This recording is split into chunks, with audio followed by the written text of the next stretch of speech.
Hello! We're here for Plant Fact Friday at Zumi in Des Moines. I'm Sydney and I'm here with Lou Spaine, the owner of Zumi, and we thought this would be a great place for a little field trip as there are many botanically made products here at Zumi and inspired products. So Lou's going to walk us around the shop and tell us a little bit more about those products and their connection to botanicals. But Lou, I wondered if you could start by just introducing yourself and your store and maybe tell us what's unique and cool about it for those who can't see all around. Okay, well, welcome to Zumi. My store is at 42nd and University here in the Uptown Shopping Center. I've been here for close to 20 years. My store is focused on bringing products from developing countries, and I focus on Africa, Asia, and South America. And I also feature a good amount of certified fair trade products. And those are products that are made by people who are paid fairly. They work in safe working conditions, and there's no child labor involved. I also carry a line of my own clothing that I have manufactured in Thailand, working with women-owned small manufacturers. Yes, so if you haven't been to Zumi before, it's a great little shop because it's jam-packed with so many interesting little gifts and clothing items. So really any corner you turn around in here, there's something to discover. But like I mentioned, today we're going to focus on some of the products that Lou carries that are made from natural items. So we thought we would start with some of the baskets that you have, Lou. Do you mind just showing us a few and telling us a little about it? Let me show you this one. This is one of my favorites and one of my best sellers, actually. It's made in Bangladesh. The grass is called cassia grass, and the wrapping that's used to hold it all together is actually jute.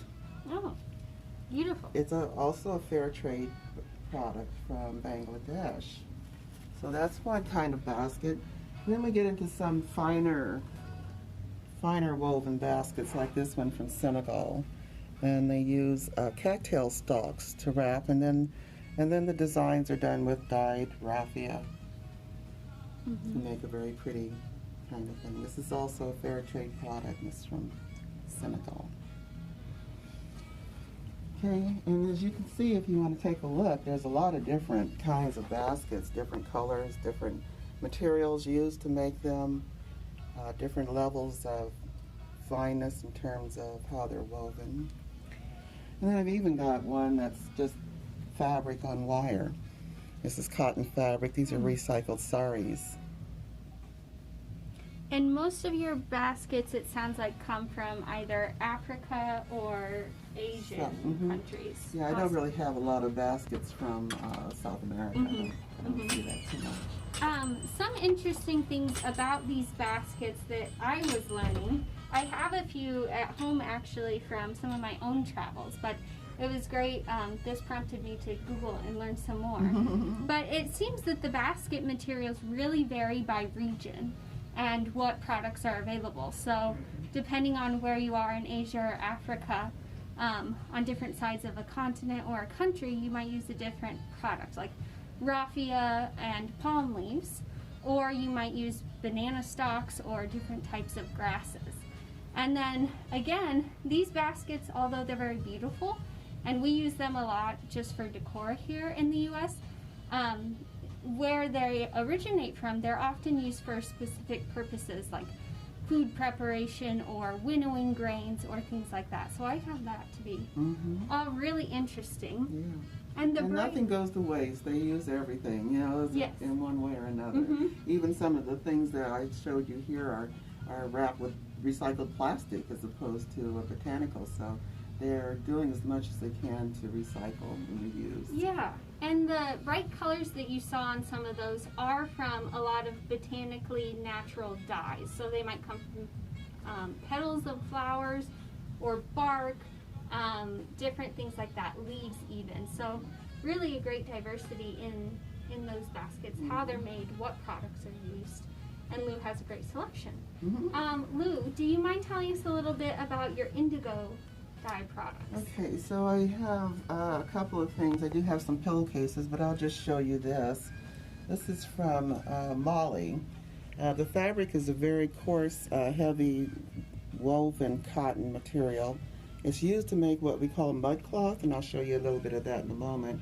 But they also use it with indigo, and indigo is a natural plant dye that has been used for centuries, both in Africa and Asia. And it's really beautiful color of blue. It's also very popular in clothing. And this is an example of mud cloth, where they use a lot of different colors. They use mud as the dye resist, and various types of materials for the coloring. So beautiful. I know indigo is really very popular right now. And so is mud cloth, I suppose. Yeah, they're both beautiful pieces, you know, and you can use them as a throw, or you can just use them.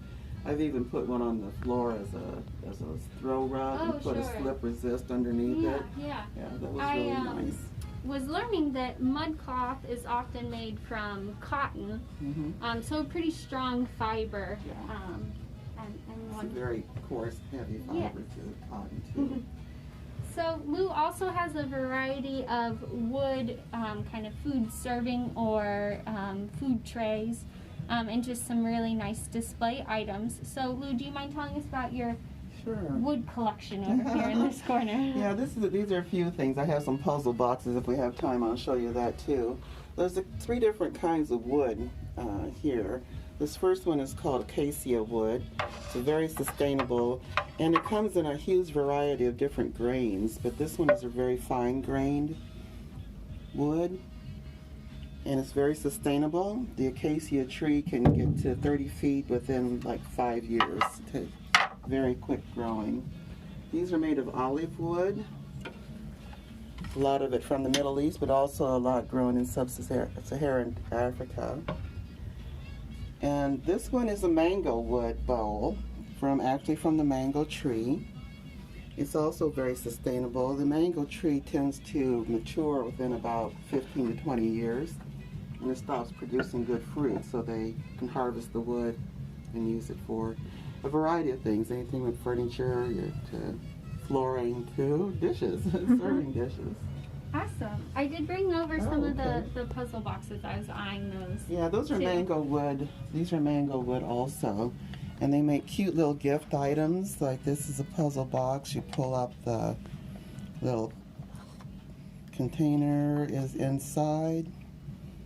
And there's 2 containers in this particular one. So those are great little gifts for some people too. Sure. And I know mango wood is a popular choice. You mentioned the sustainability of it, but it's also fairly rot resistant, which makes it great for food. And I found it really interesting. Do you mind if I pick up that? No. So you can really tell with this bowl that the wood is actually cut into rings and then compressed together. So these are individual rings of mango. To the light, maybe it might be easier if you turn to the window light. Can you see it? Yeah, there you go. So while it might look like one solid piece of wood, it's actually several pieces that they've molded and compressed together. So really, that would take a lot of craftsmanship to put together. Awesome.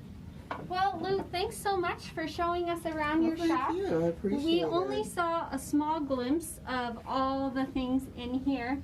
There's loads more, so definitely encourage you to come out. Lou said she's been around for 20 years. Close to 20 years. Wow. Yeah. So pretty amazing. If you haven't been here, you need to come and check out all these botanical items. Thanks so much for joining us for Plant Fact Friday. We'll see you next week.